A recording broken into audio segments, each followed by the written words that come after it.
Japan के एक राज्य में किसी वक्त एक कानून था कि बुजुर्गों को एक निश्चित उम्र में पहुंचने के बाद जंगल में छोड़ आया जाए।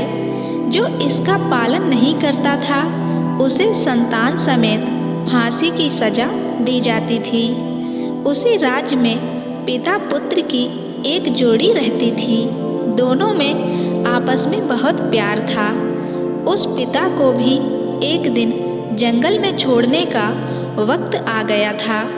पुत्र का पिता से अलग होने का बिल्कुल ही मन नहीं था, लेकिन क्या करता, कानून तो कानून था। ना मानो तो फांसी की तलवार पिता पुत्र दोनों के सिर पर लटकी हुई थी। पुत्र पिता को कंधे पर लाद कर जंगल की ओर चल दिया। जंगल के बीच पहुंचने के बाद पुत्र ऐसी जगह रुका जहां पेड़ों पर काफी फल लगे हुए थे और पानी का भी इंतजाम था।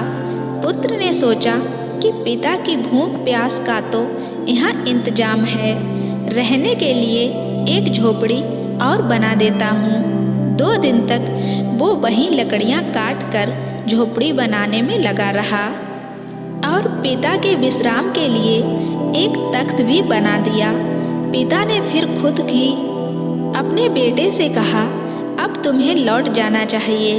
भरे मन से पुत्र ने पिता से विदाई ली तो पिता ने उसे एक खास किस्म के पत्तों की पोटली पकड़ा दी। पुत्र ने पूछा कि यह क्या दे रहे हैं आप? तो पिता ने बताया, बेटा, जब हम आ रहे थे तो मैं रास्ते भर इन पत्तों को गिराता आया था, इसलिए कि कहीं तुम लौटते वक्त रास्ता ना भूल जाओ।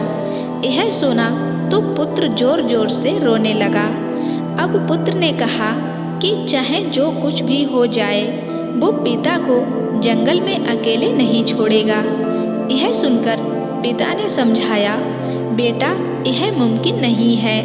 राजा को पता चल गया तो दोनों को ही फांसी पर चढ़ा दिया जाएगा। तो पुत्र बोला, अब चाहे जो भी हो मैं आपको वापस लेकर ही जाऊंगा। पुत्र की जिद देखकर पिता को उसके साथ लौटना ही पड़ा। दोनों रात के अंधेरे में घर लौटे।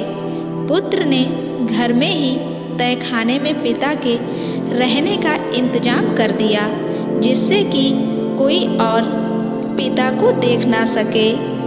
पिता के सब खाने पीने का सामान वो वही तहखाने में पहुंचा देता।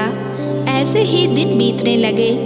एक दिन अचानक राजा ने राज्य भर में मुनादी करा दी कि जो भी राख की रस्सी लाकर देगा उसे मालामाल कर दिया जाएगा। अब भला राख की रस्सी कैसे बन सकती थी? उस बेटे तक भी यह बात पहुंची। उसने पिता से भी इसका जिक्र किया। पिता ने यह सुनकर कहा कि इसमें कौन सी बड़ी बात है, एक तसले पर रस्सी को रखकर जला दो। रस्सी पूरी जल जाने के बाद रस्सी की शक्ल बरकरार रहेगी। यही राख की रस्सी है, जिसे राजा को ले जाकर दिखा दो। और कहावत भी है, रस्सी जल गई पर बल नहीं गए। बेटे ने वैसा ही किया जैसा पिता ने कहा था। राजा ने राख की रस्सी देखी तो खुश हो गया। वादे के मुताबिक पुत्र को अशरफियों से लाद दिया गया। थोड़े दिन बाद राजा की फिर सनक जागी। इस बार उसने शर्त रखी कि ऐसा ढोल लाया जाए जिसे कोई आदमी बजाए भी नहीं, लेकिन ढोल में से थाप की आवाज़ लगातार सुनाई देती रहे। अब भला यह कैसे संभव था? गले में ढोल लटका हो, उसे कोई हाथ से बजाए भी नहीं और उसमें से थाप की आवाज़ सुनाई देती रहे। कोई ढोल वाला यह काम करने को तैयार नहीं हुआ। यह बात भी उसी पुत्र ने पिता को बताई। पिता ने झट से कहा कि इसमें भी कौन सी बड़ी बात है। पिता ने पुत्र को समझाया कि ढोल को दोनों तरफ से खोलकर उसमें मधुमक्खियाँ भर दो। फिर दोनों तरफ से ढोल को बंद कर दो। अब मधुमक्खियाँ इधर से उधर टकराएंगी और ढोल से लगातार थाप की आवाज़ आती रहेगी। पुत्र ने वैसा ही किया जैसा उसके पिता ने बताया और ढोल को गले में लटकाकर राजा के पास पहुंच गया।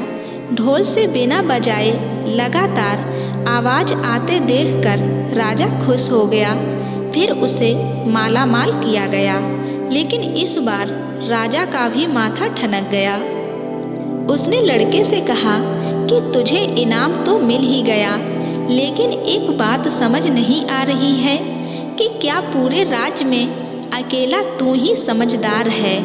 कुछ राज तो है, इस बात का तू राज बता तो तुझे 2 गुना इनाम मिलेगा।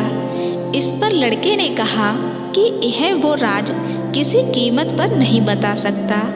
राजा के बहुत जोर देने पर लड़के ने कहा कि पहले उसे वचन दिया जाए कि उसकी एक मांग को पूरा किया जाएगा। राजा के वचन देने पर लड़के ने सच्चाई बता दी, साथ ही मांग बताई कि उसी दिन से बुजुर्गों को जंगल में छोड़कर आने वाले कानून को खत्म कर दिया जाए और जो बुजुर्ग ऐसे हालत में जंगल में रह भी रहे हैं उन्हें सम्मान के साथ वापस लाया जाए। राजा ने अपने वचन के अनुरूप फौरन ही लड़के की मांग मानते हुए उस कानून को निरस्त कर दिया। साथ ही जंगल से सब बुजुर्गों को वापस लाने का आदेश दिया और उसी दिन से पिता और पुत्र की वह जोड़ी फिर से खुशी खुशी रहने लगी। दोस्तों, जितना ही आप अपने बुजुर्गों से प्यार करेंगे, भगवान भी उतनी ही आपको शांति देंगे।